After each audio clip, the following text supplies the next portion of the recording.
santri sejati, berilmu, berbudi pekerti, rela berkorban untuk ilahi, membangun bangsa Indonesia agar makmur jaya sentosa, memegang teguh ajaran agama, penerus perjuangan alim ulama.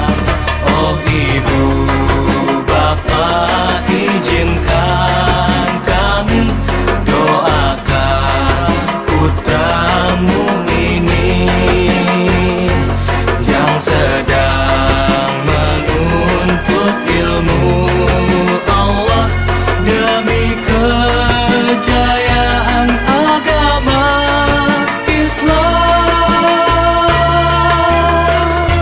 Ya Allah, bimbinglah kami untuk menjadi muslim sejati,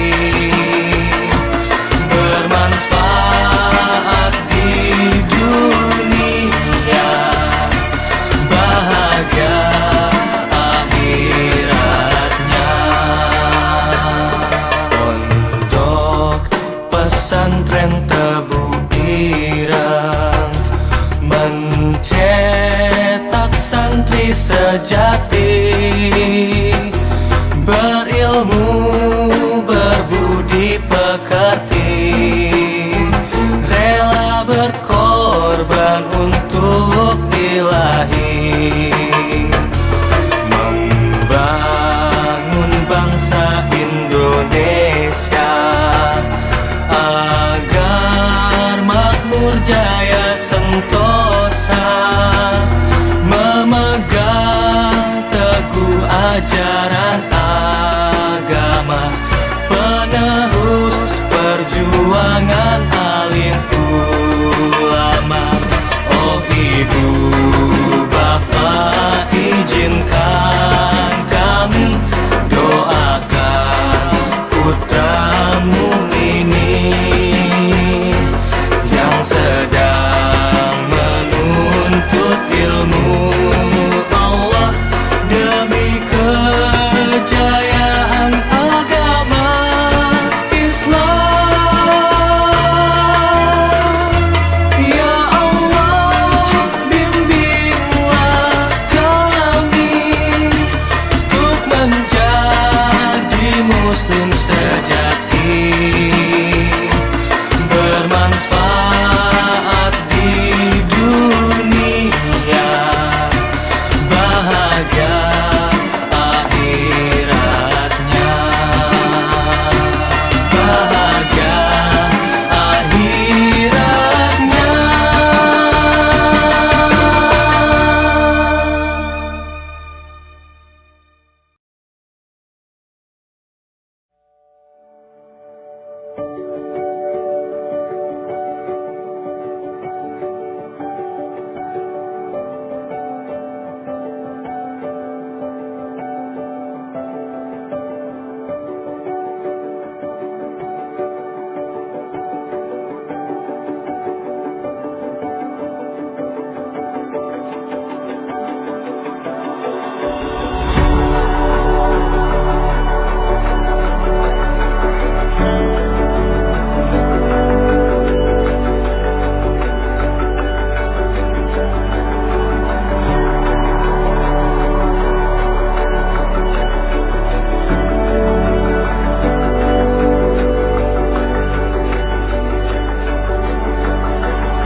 Assalamualaikum warahmatullahi wabarakatuh.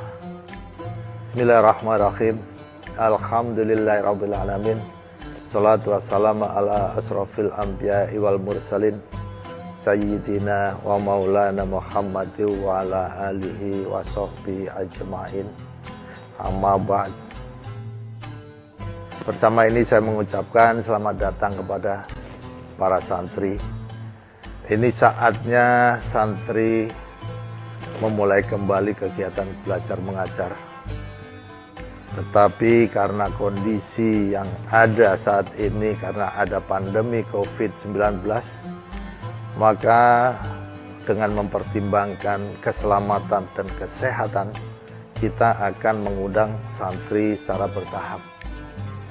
Tahap yang pertama, kita akan mengundang santri di kelas akhir pada masing-masing tingkatan.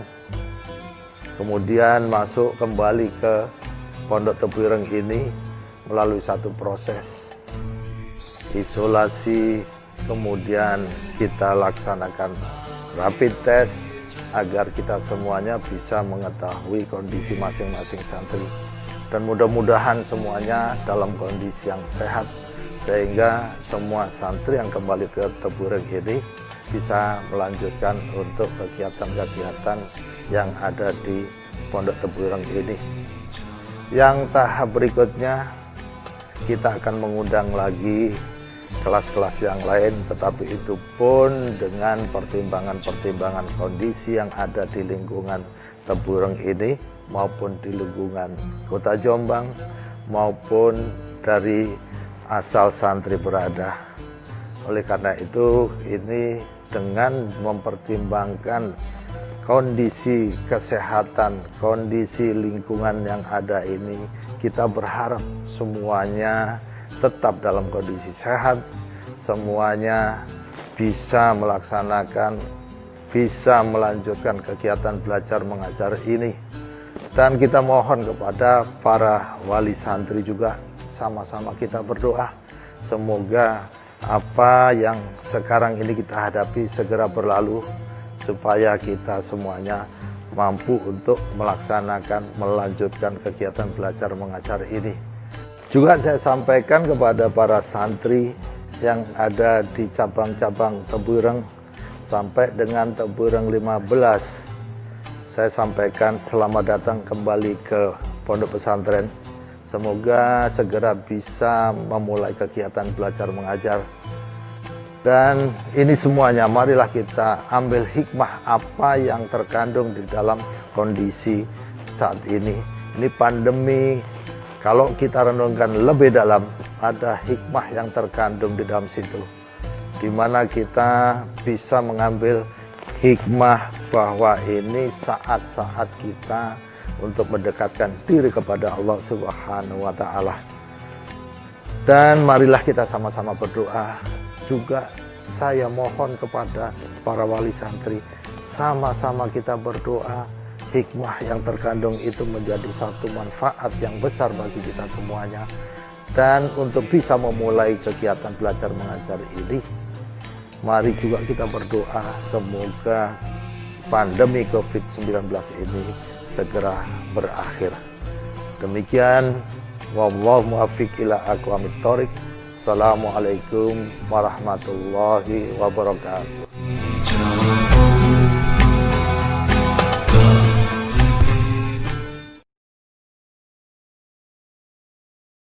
Assalamualaikum warahmatullahi wabarakatuh. Waalaikumsalam warahmatullahi wabarakatuh. Bagaimana kabarnya anak-anak peserta MPLM atau MPLS? Semoga di rumah tetap sehat-sehat aja.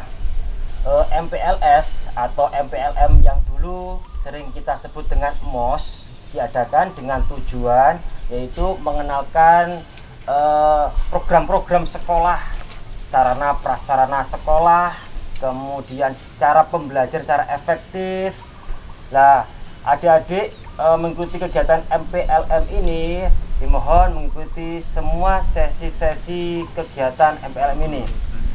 Pada tahun yang lalu dengan keadaan normal, MPLM dilaksanakan tatap muka secara langsung. Tetapi saat ini dengan keadaan pandemi COVID-19 ini telah merubah segalanya.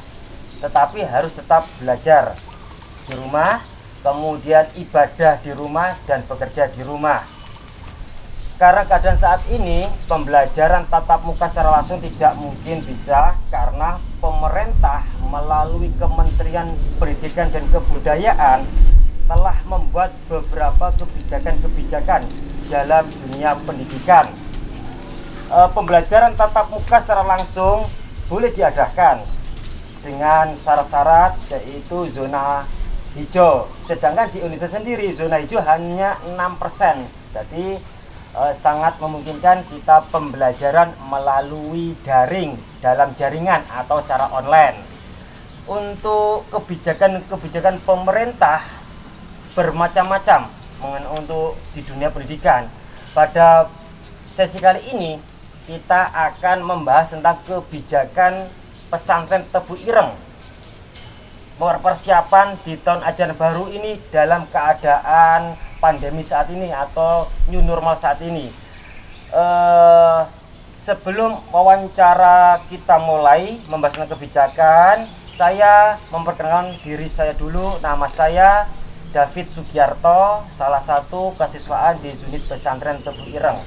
Dan di sebelah saya adalah Bapak Mudir bidang pembinaan pesantren Tebu Ireng dan manajemen mutu pesantren Tebu Ireng.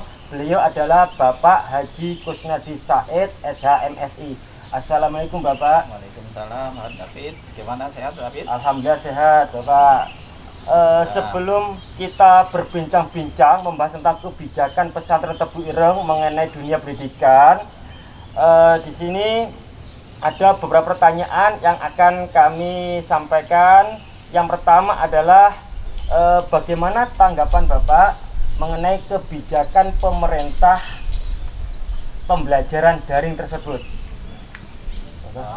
Baik Pak David, sebelumnya ya saya ucapkan selamat pada adik-adik di rumah, yang terutama yang sudah diterima di pesantren Tebu Ireng, namun pada kali ini yang sebenarnya seharusnya sudah kembali ke pondok pesantren Tebu Ireng, namun situasinya belum memungkinkan, maka adik-adik siswa baru maupun siswa lama masih tetap di rumah. Karena itu pesantren Tebu Ireng mengambil suatu kebijakan-kebijakan dalam rangka pelaksanaan pendidikan di era COVID ini, Pak David, gitu ya. Ini kita, kalau yang dulu mau liburan itu saya ketemu dengan jenengan proses liburan anak-anak ya. Sekarang bagaimana kita memulai awal tahun pelajaran gitu. Maka di pesantren Tebu Ireng sesuai dengan kebijakannya ini kita fokus. Saya masih fokus kepada 3 hal. Yang pertama, kebijakan pendidikan pesantren Tebu Ireng tahun ajaran baru 2020-2021 di era COVID ini. Kemudian fokus juga kepada persiapan pengembangan pendidikan karena kita tahun ini menambah unit pendidikan baru.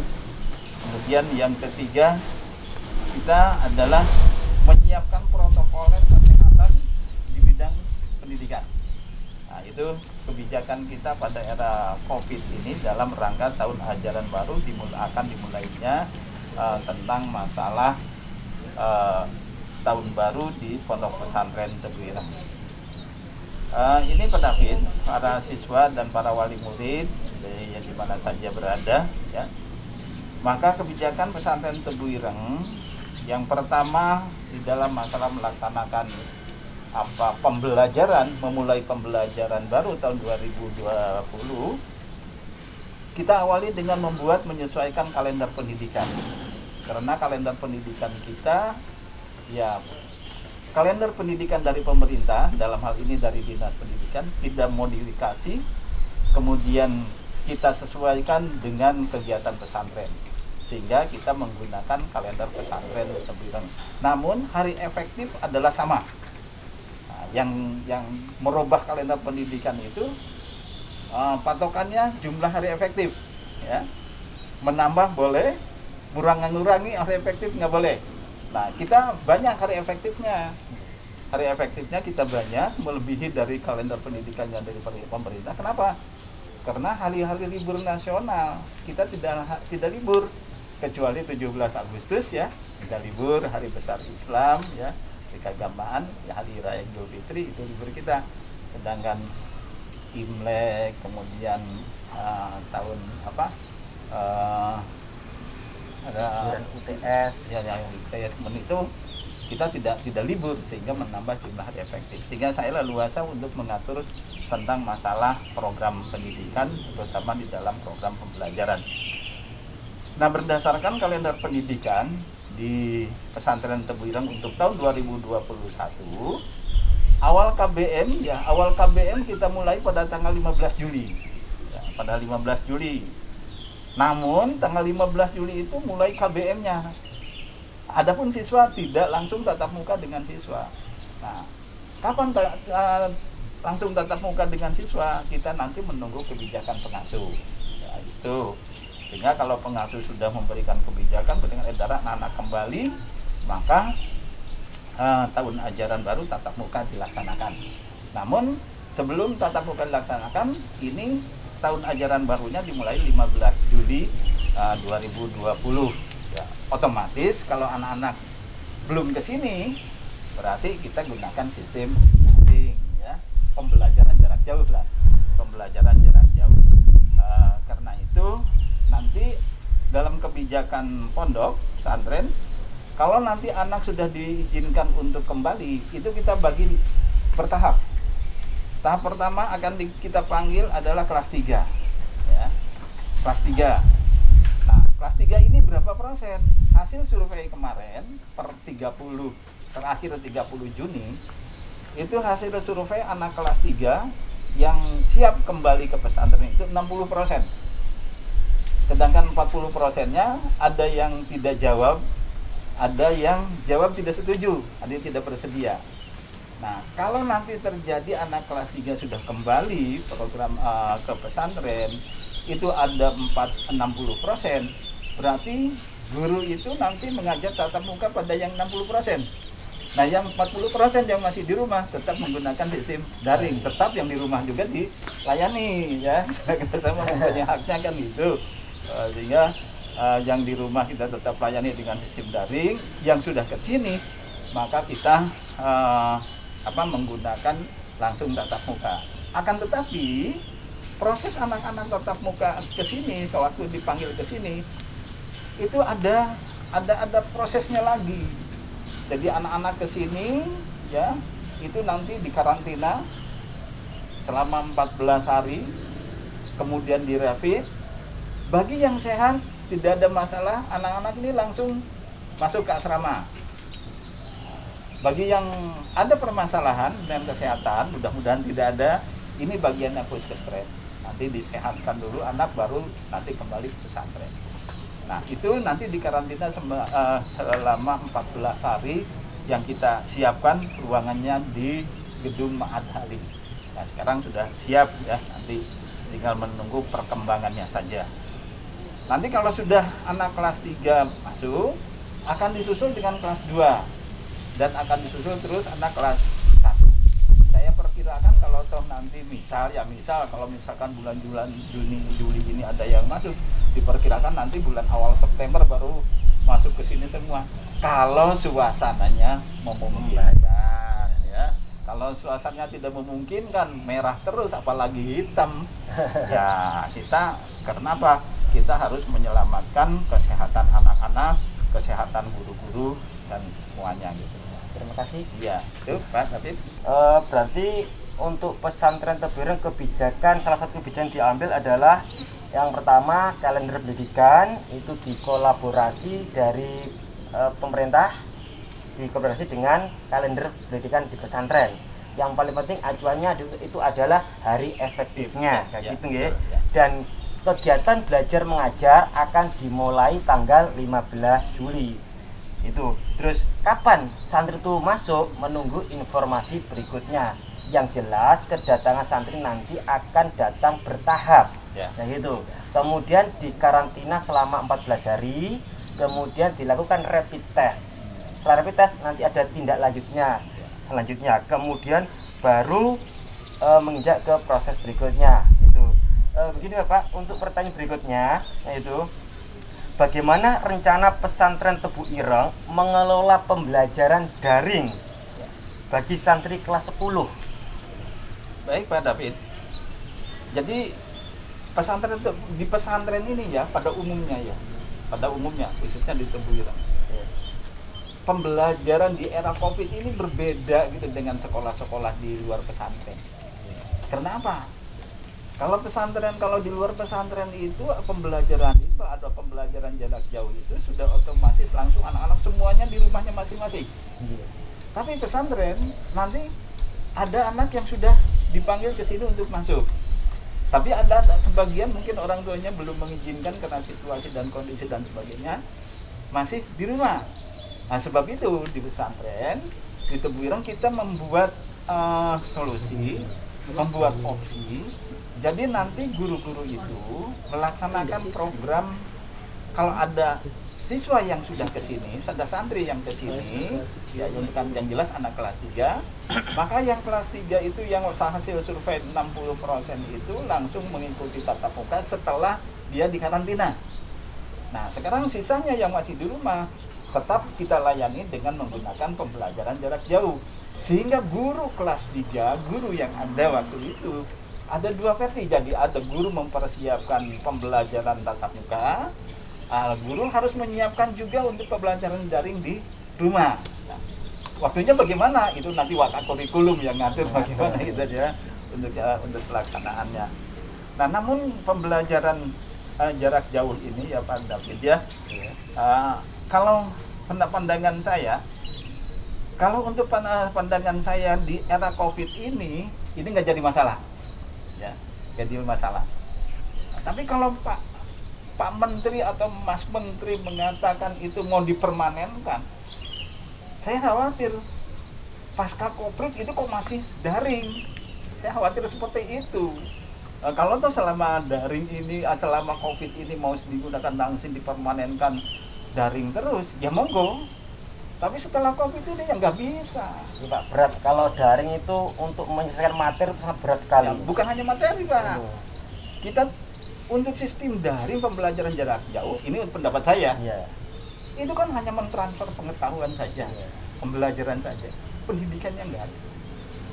Kalau kita merujuk kepada Undang-Undang Sistem Pendidikan Nasional, ya, bahwa diantaranya tujuan pendidikan nasional itu adalah membentuk bangsa Indonesia itu yang beriman, bertakwa, berbudi pekerti yang luhur, berilmu pengetahuan dan lain-lain, punya keterampilan dan sebagainya.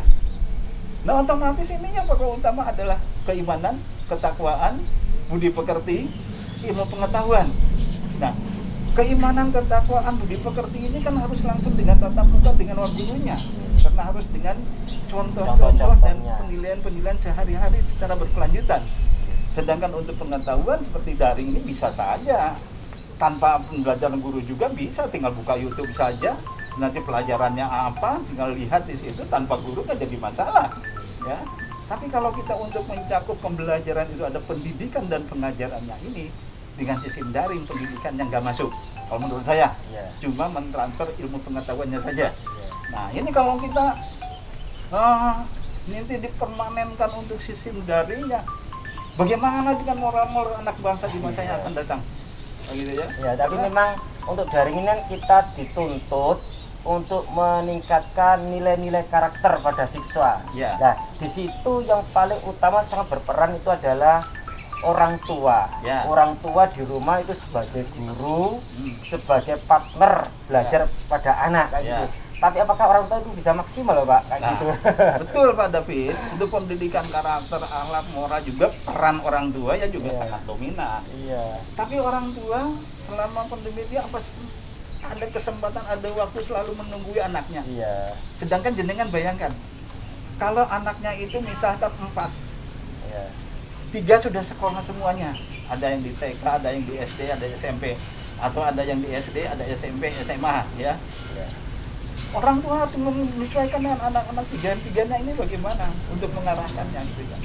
Sebab itu ya banyak kelemahannya lah. Belum lagi kalau kita hubungkan dengan masalah situasinya bahwa keadaan orang tua yang tidak punya peralatan untuk komunikasi seperti tidak, kemudian sinyal nggak ada yang berada di pegunungan dan sebagainya ya.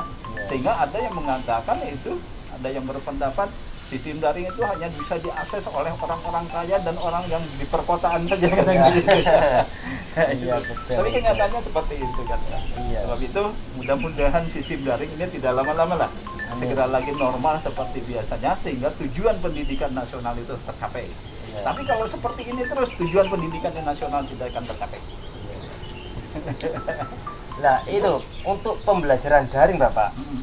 Itu kan kita banyak menggunakan aplikasi internet. Nah, di internet itu menawarkan beberapa aplikasi kayak gitu, tetapi di situ juga tidak luput dari sponsor-sponsor. Ya. Kadang-kadang ada sponsor yang tidak senonoh gitu, kan juga nggak baik. Ya. Di sini apakah di Tebu Ireng itu menentukan sistem daring pakai aplikasi apa, Bapak? Apakah ada persamaan untuk unit yang lain?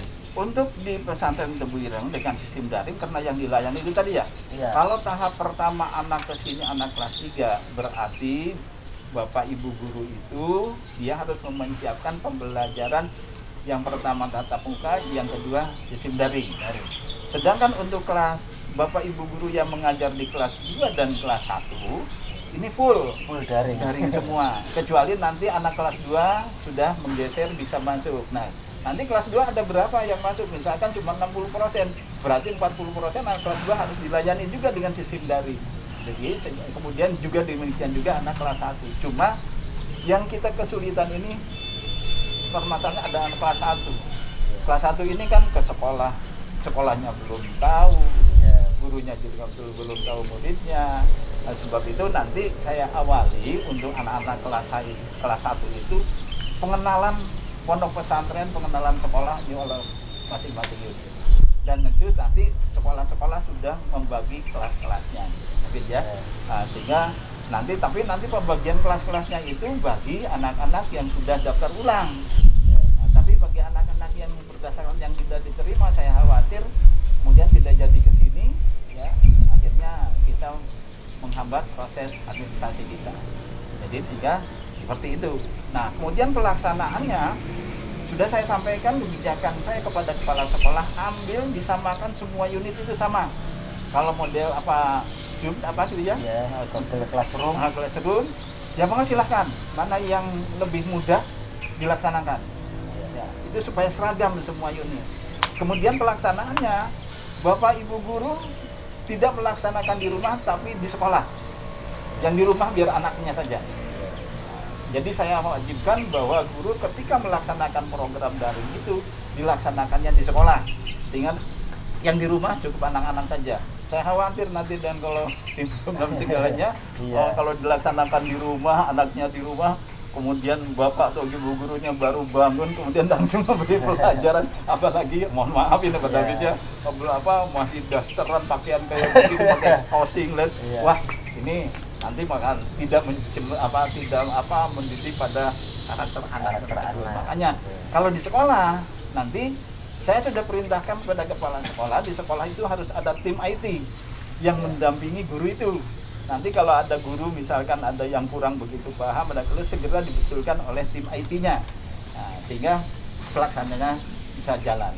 Kemudian bagaimana anak-anak di rumah? Ya anak-anak di rumah ya kita wajibkan untuk mengikuti dan mohon dengan hormat kepada Bapak Ibu wali murid di rumah selama pembelajaran daring mohon anak-anak didampingi.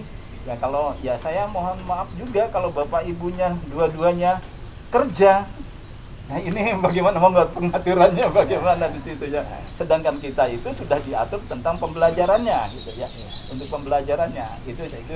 Jadi kita disamakan timnya.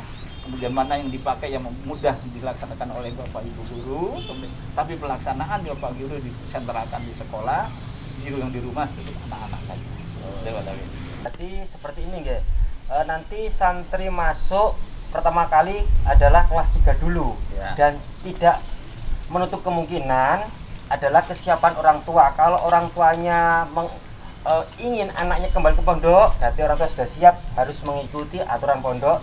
Kalau orang tuanya tidak siap balik ke pondok, berarti tetap belajar di rumah. Berarti untuk guru kelas 3 harus menyiapkan 2 model pembelajaran, yaitu tatap muka secara langsung dan model daring untuk kelas 3.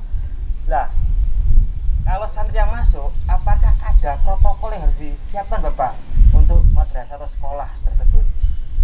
Terima kasih Pak David. ya terkait dengan ini karena suasana kita ini masih Pandemi. COVID ya, pandemi ini. Iya. Kita mengikuti kebijakan daripada pemerintah, anjuran dari pemerintah. Jadi tetap walaupun anak itu sudah kembali ke sini, tetap harus mengacu mematuhi pada protokol kesehatan. Sebab itu tadi di depan saya katakan bahwa anak ke sini ini tidak langsung masuk ke pesantren. Bahkan yang mengantar itu kita disiapkan hanya sampai terminal makam Gus Dur.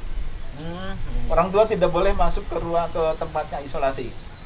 Nah, sehingga anak datang ke sini tidak langsung ke pesantren, masuk ke ruang isolasi dulu. Di sana diisolasi selama 14 hari, kemudian dirapit. Setelah itu boleh masuk ke pesantren. Nah, setelah masuk ke pesantren baru pembelajaran tatap muka dilaksanakan. Nah, karena ini belum semuanya masuk, ya, maka Bapak Ibu guru tadi saya ralat tidak hanya kelas 3, kelas 3, 2, 1 semuanya guru. Nanti kalau anaknya sudah ke sini, barangkali nanti ada yang masih di rumah, maka yang di rumah itu Bapak guru harus melayani dengan sistem pembelajaran jarak jauh. Ya. Nah, kemudian bagaimana kalau nanti sudah masuk ke sini, harus persyaratan protokol kesehatannya harus tetap kita laksanakan. Sebab itu kita mengacu kepada protokol kesehatan. Kita telah menyiapkan kesiapan santri, pembina, guru dari rumah. Santri dari rumah dia harusnya dikarantina dulu orang tuanya. Kalau sudah dinyatakan dia sehat, dia tidak flu, tidak sedang demam, baru diberangkatkan ke pesantren. Demikian juga sekarang kan sedang pembina, sedang dikarantina sekarang ini. Nah, kemarin sudah dirapit ya anak pembina, karena pembina ini nanti santri datang yang mendampingi pembina ini, dan pembina ini harus kita yakinkan tentang kesehatannya, kan itu. Kemudian demikian juga guru.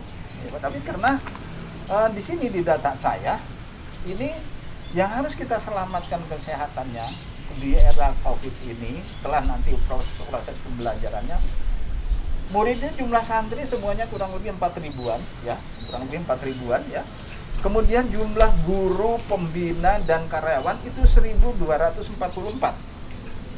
Itu. Nah, inilah orang-orang inilah yang harus kita selamatkan kesehatannya. Karena itu protokol kesehatan jangan sampai diabaikan. Tetap harus kita laksanakan dengan sebaik-baiknya. Karena itu kita yang pertama tadi kesiapan santri, pembina, pengurus dari rumah. Kemudian tata laksana kembali ke pondok. Sudah tadi ya. Ada 3 skema. Apa saja Bapak? 3 skema itu jadi karantina, dirapit. Kemudian ada di karantina tanpa rapid. Ya. Kemudian ada yang skema ketiga ini bodoh nekat. Tapi ini jangan sampai gitu ya. Bodoh nekat itu maksudnya anak-anak tetap mematuhi protokol kesehatan, tapi anak datang langsung bleng masuk ke pondok. Ya. Tanpa karantina. Ya. Tapi ini tidak akan kita lakukan. Ya. Tapi akan kita lakukan skema A. Ya. Insya Allah itu yang kita lakukan nanti. Kemudian tata laksana kegiatan sekolah sudah kita atur. Tata laksanaan kegiatan beribadah sudah kita atur. Tata laksanaan tata boga, jasa boga. Ya. Jadi yang masak menyiapkan makannya anak itu, santri itu sudah kita atur sedemikian rupa mengacu pada protokol kesehatan. Sehingga yang memasak itu mungkin gantinya ya. Harus dikarantina. Yang biasanya dia tiap keadaan normal dia setelah masak pulang ke rumahnya pagi datang, ini enggak. Tidak boleh keluar ya. Selama masa itu, makanya nanti akan dibagi dua shift atau 3 shift. Mungkin 1 shift 2 minggu, 14 hari masak. Dia pulang ke rumahnya dinyatakan sehat, masuk shift kedua. Nanti 14 hari masuk lagi shift ketiga. Nah, terus berputar. Nah, berapa satu shiftnya? Dilihat jumlah yang memasak ini di Jabo ini, jangan buka ini berapa orang gitu ya. Kalau 15 orang dibagi 3 shift berarti 5 orang. Tapi ya bagaimana ya? Nggak pulang 2 minggu. Bisa pulang gitu. Itu sudah kita atur sampai ke kantin ya. Tata laksana kegiatan sehari-hari ya, sehari-hari anak-anak itu harus bagaimana, itu sudah kita atur semua. Kemudian tata laksana pemeriksaan kesehatan. Pemeriksaan kesehatan secara rutin.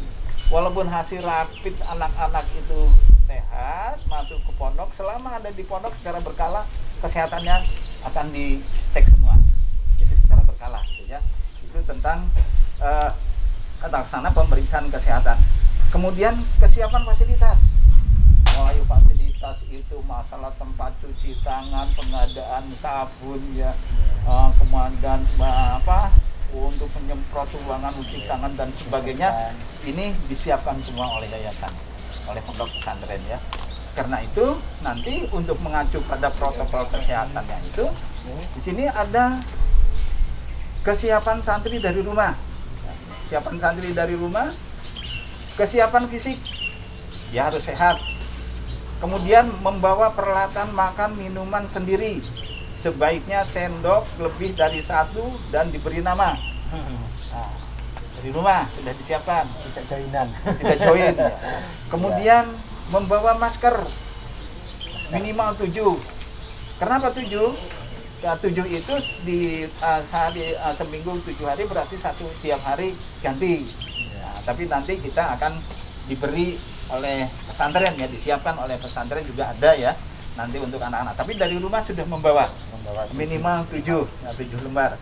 Tapi yang kita khawatirkan nanti di pondok kok tuker masker di anak-anak itu ya, yang repotkan gitu. Kedisiplinan anak.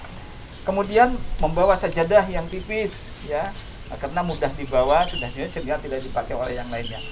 Itu kesiapan santri dari rumah. Kemudian tata kembali ke pondok. Kembali ke pondok berangkat dari santri secara bergelombang. Tadi sudah saya sampaikan. Gelombang pertama kelas. Kenapa kita kelas 3 dulu? Karena kelas 3 ini belajarnya singkat gitu ya, tidak sampai 1 tahun penuh ya, gitu ya. Makanya kelas 3 itu kita dulukan. Di tempat lain saya yakin juga begitu.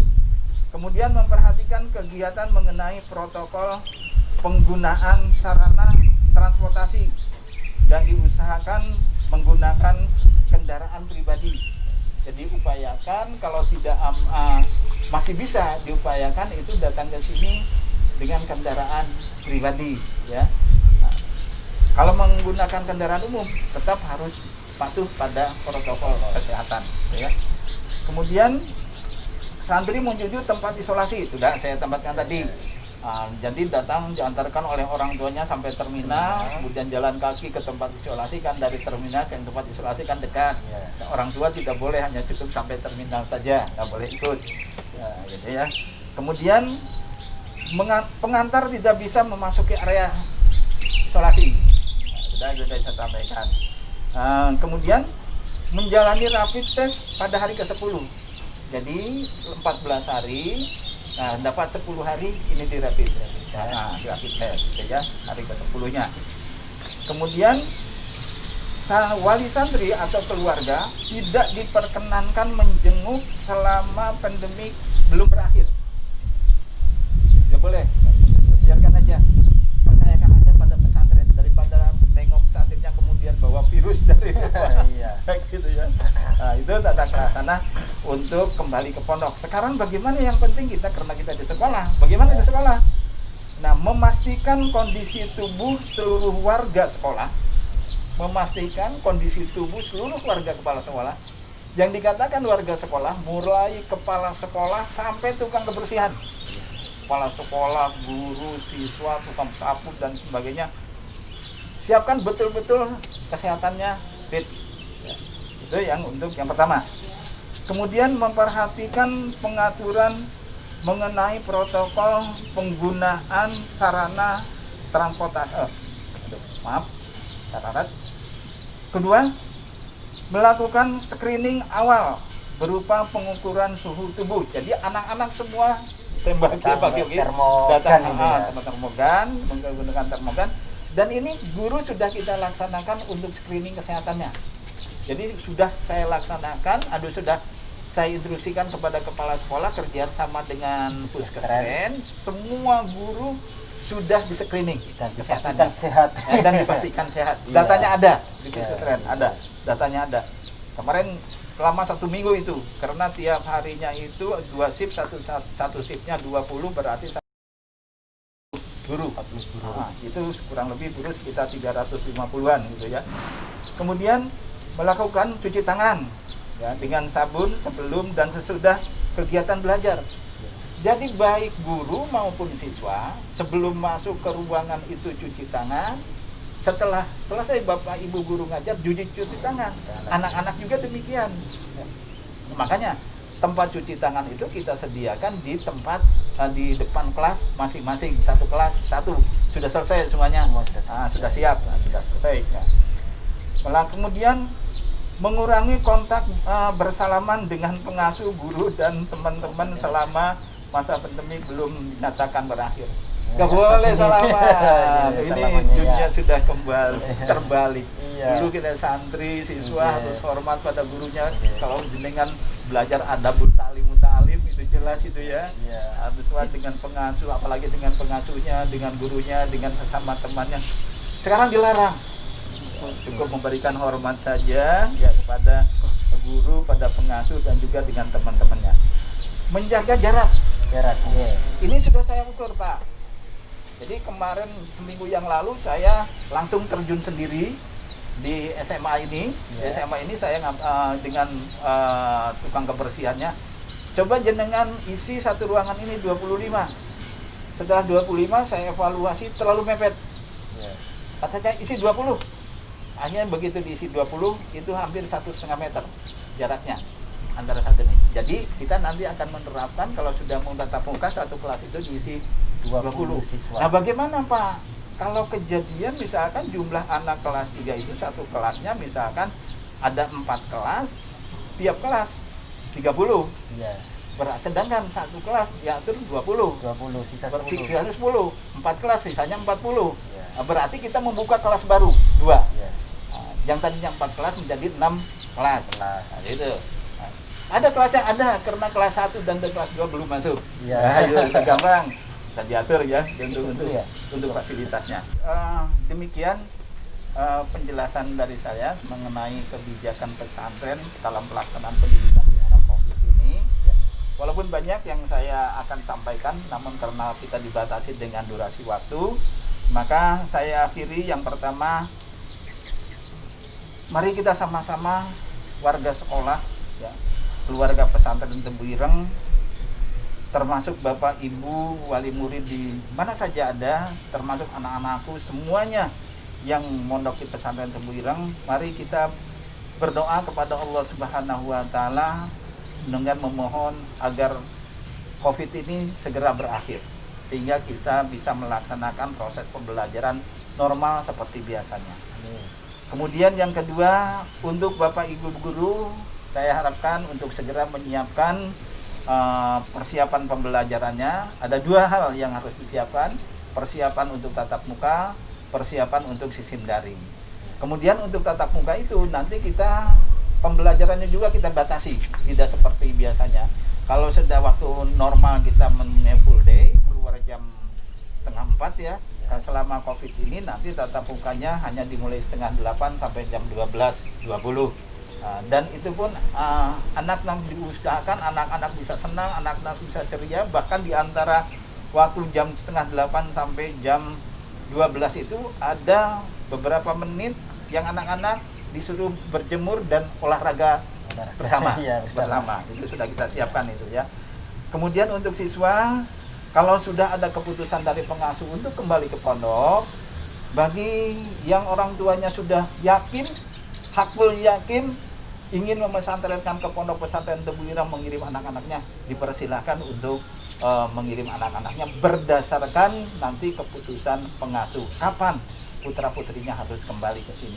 Bagi Bapak Ibu wali murid yang belum merasa ragu-ragu anaknya untuk segera dikirim ke pesantren Tebuireng, nggak jadi masalah.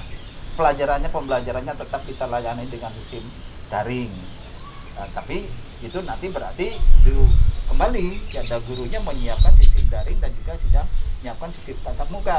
Yang tatap muka yang sudah kembali ke pesantren, kemudian yang daring untuk yang masih di rumah. Kemudian yang berikutnya adalah untuk kedisiplinan. Ya ini kita butuh kedisiplinan tinggi.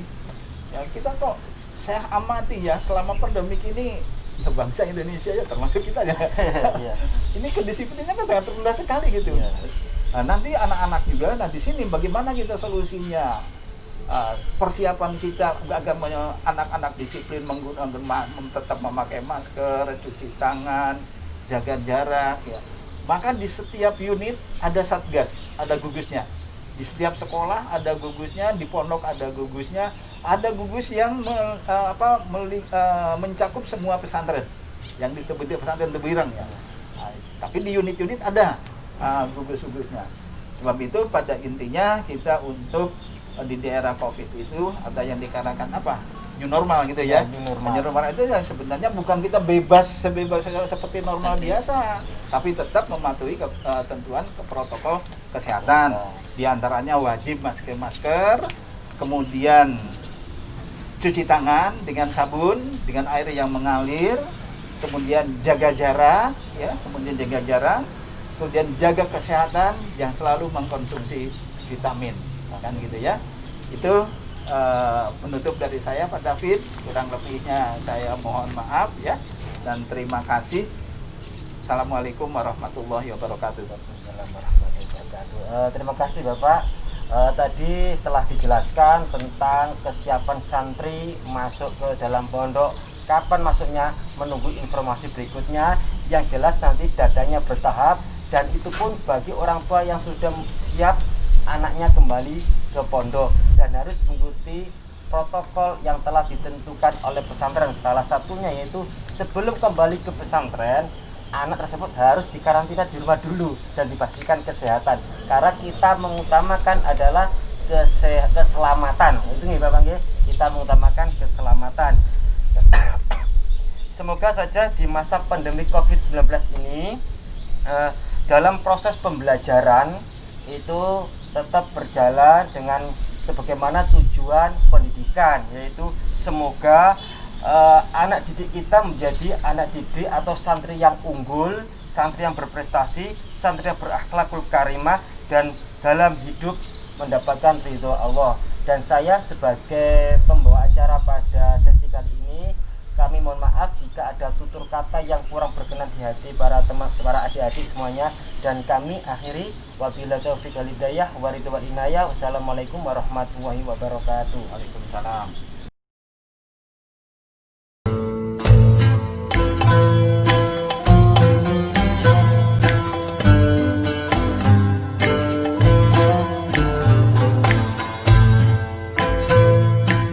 Assalamualaikum warahmatullahi wabarakatuh. Bismillahirrahmanirrahim. Hamdan wa salaman amma ba'du.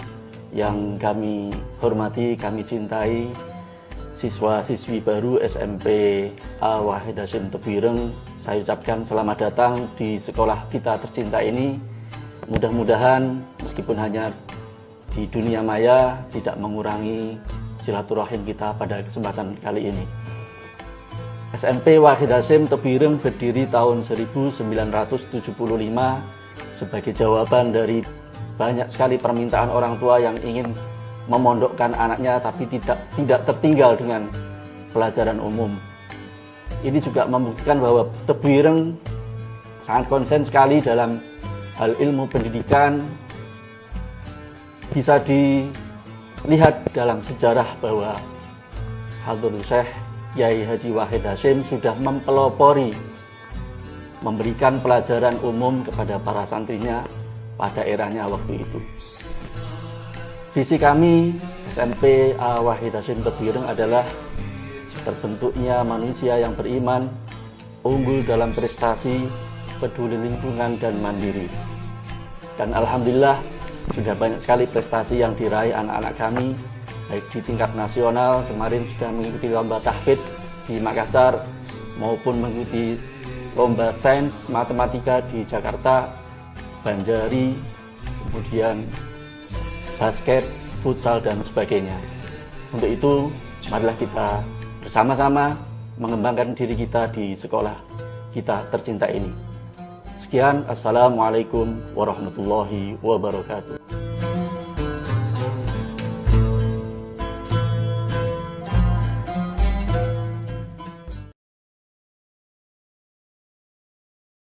Assalamualaikum warahmatullahi wabarakatuh. Alhamdulillahirabbil alamin. Salatu wassalamu ala Rasulillah wa ala alihi wa sahbihi wa man walah amma ba'du. Yang kami hormati para Bapak Ibu sekalian wali santri yang insya Allah dimuliakan oleh Allah Subhanahu wa taala. Syukur alhamdulillah pada kesempatan ini saya bisa menyampaikan beberapa hal dengan beradaan Pondok Pesantren Tubuh Ireng. Tentu kami atas nama keluarga besar Pondok Pesantren Tubuh Ireng ada beberapa hal yang perlu disampaikan kepada Bapak Ibu sekalian sebagai orang tua dari santri Tubuh Ireng, yang mana kita pada saat ini, tahun ini, keberadaan kita menghadapi pembelajaran yang sangat berbeda dengan tahun-tahun sebelumnya. Yang mana musibah nasional, bukan nasional lagi, musibah secara dunia, bahwa kita sedang dihadapkan dengan COVID-19, tentu ini akan merubah sistem pembelajaran kita, baik secara formal maupun non formal. Terutama bagaimana kita menyikapi ini, khususnya di Pondok Pesantren Tubuh Ireng. Kami atas nama keluarga besar Pondok Pesantren Tubuh Ireng menyampaikan kepada Bapak sekalian, insya Allah dalam waktu yang dekat ini kita akan menghadirkan santri kembali ke Pondok Pesantren Tubuh Ireng. Dengan catatan-catatan yang perlu diketahui oleh Bapak Ibu sekalian, bahwa kehadiran santri saat ini akan berbeda dengan kehadiran pada masa yang lalu. Karena kita harus menghadapi ini dengan sistem yang ada tambahan, yaitu kita harus mengikuti protokol kesehatan. Untuk karena itu kepada Bapak Ibu sekalian, saya sampaikan mudah-mudahan ini memberikan suatu solusi supaya pembelajaran kita di Pondok Pesantren Tubuh Ireng ini bisa belajar dengan baik, bisa belajar dengan tenang, istiqomah, semua santri dalam keadaan baik. Tentu semua ini harus kita ada beberapa yang harus kita lewati.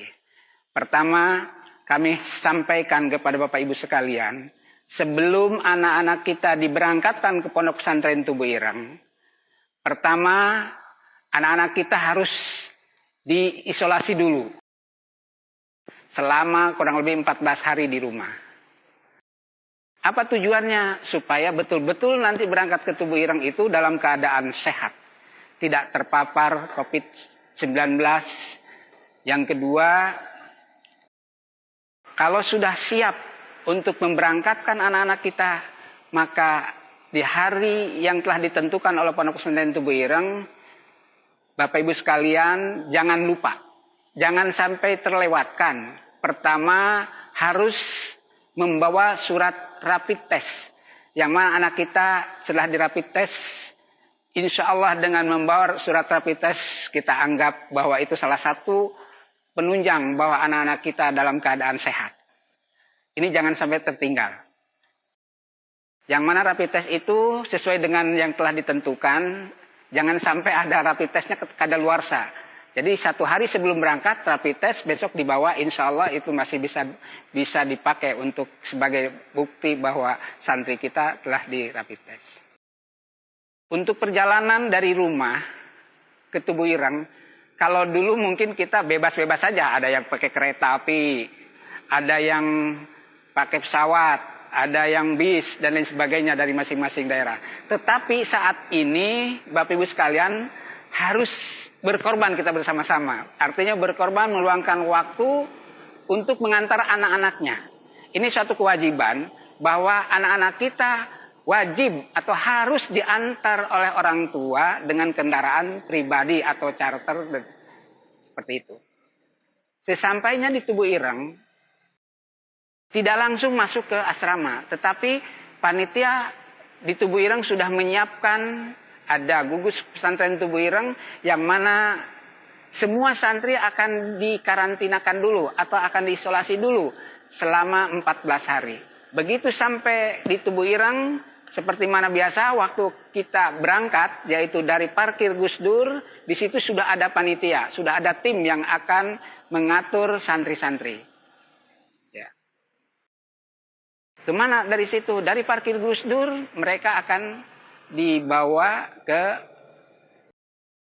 tempat isolasi, yaitu di Gedung Mahad Ali untuk santri putra. Sedangkan untuk santri putri diisolasi di asrama putri. Untuk karena itulah ini adalah suatu kewajiban, keharusan yang harus dilewati, yang harus diikuti oleh semua santri, dan tentu ini adalah orang tua yang harus memberikan arahan kepada anak-anaknya. Bapak Ibu sekalian, dalam kesempatan ini mengapa Pondok Pesantren Tubuh Ireng harus menjalankan protokol kesehatan?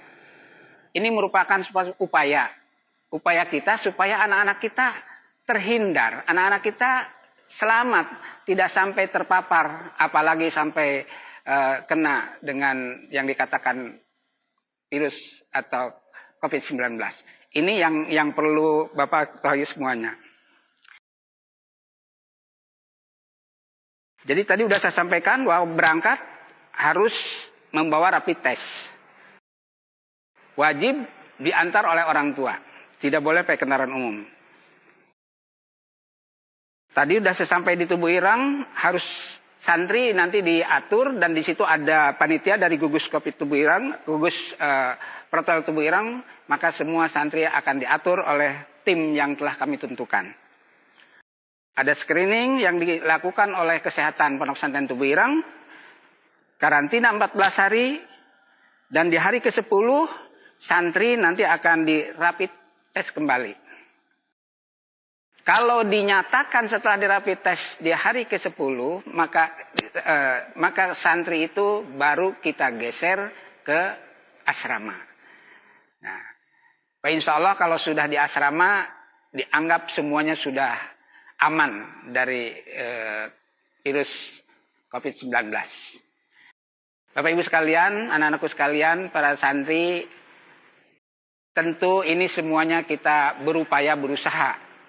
Tetap sebagai santri harus punya keyakinan, harus punya kesiapan secara mental, bukan hanya sekedar mengikuti protokol kesehatan, tetapi saya harapkan kepada Bapak Ibu sekalian, kita semuanya harus berupaya, berusaha, berdoa kepada Allah Subhanahu wa taala supaya kita terhindar dari virus atau COVID-19 ini. Untuk karena itulah pada Bapak Ibu sekalian, mari kita bersama-sama munajat, memohon kepada Allah perlindungan Allah supaya santri-santri kita titipkan kepada Allah. Titipkan kepada Allah ada di Tubuh Ireng supaya anak-anak kita betul-betul sehat, semangat, dan akhirnya menjadi anak-anak yang baik dan anak-anak yang soleh, anak-anak yang sukses. Itu harapan kami. Untuk karena itu mohon maaf kepada Bapak Ibu sekalian, jikalau perlakuan kami atau kesepakatan aturan Pondok Pesantren Tubuh Ireng ini berbeda dengan hari-hari biasa. Untuk karena itu semua kami mohon maaf dan mohon maklum. Mudah-mudahan upaya ini adalah upaya yang terbaik, kehati-hatian kita tetap kita jalani supaya nanti di dalam pembelajaran di Tubuh Ireng semua santri belajar dengan baik. Pesan saya kepada anak-anakku semuanya, selama nanti kita pembelajaran di Tubuh Ireng, yang mana dari 4.000 santri ini tidak semua akan dihadirkan sekaligus, tetapi bertahap. Ya, tahap pertama kelas 3 yang insya Allah di bulan Juli ini nanti akan teman-teman akan datang ke Tubuh Ireng. Untuk kelas 3 sesuai dengan hasil polling dilakukan oleh kita bahwa dari 900 santri Tubuh Ireng kelas 3 khususnya itu kurang lebih ada sekitar 500 yang sudah siap untuk hadir ke Tubuh Ireng. Untuk karena itu kepada teman-teman santri, anak-anakku semuanya, jikalau kita sudah ada di Tubuh Ireng, saya harapkan anak-anakku semuanya bisa mematuhi, bisa mengikuti apa yang disampaikan, apa yang diatur oleh pengasuh. Ini adalah untuk kebaikan kita semuanya. Mudah-mudahan kalian dengan kepatuhan, dengan ketaatan, dengan ketawaduan kepada masyaikh yang ada di Tubuh Ireng, itu adalah merupakan suatu jalan kemanfaatan keberkahan ilmu kalian semuanya. Yang saya sampaikan terakhir, mohon maaf kepada Bapak Ibu sekalian. Biasa kita kalau silaturahmi ke Tubuh Ireng, ketemu dengan pengasuh, ketemu dengan para ustadz, bersalaman dan lain sebagainya. Saat ini kami mohon dengan keikhlasan Bapak sekalian, kita menjaga dulu, menjaga jarak, menjaga segala-galanya demi kemaslahatan dan kesehatan kita semuanya. Bukan kami menghindari, tetapi itu merupakan suatu upaya, bahwa salah satu upaya untuk mencegah COVID-19 ini. Dari saya sebagai Mudir Pondok Pesantren Tubuh Ireng sekaligus sebagai gugus Pesantren Tubuh Ireng mengucapkan banyak terima kasih atas segala perhatian dan mohon maaf atas segala kekurangannya. Akhirul kalam, wabillahi taufiq wal hidayah, wa aku minkum, wassalamualaikum warahmatullahi wabarakatuh.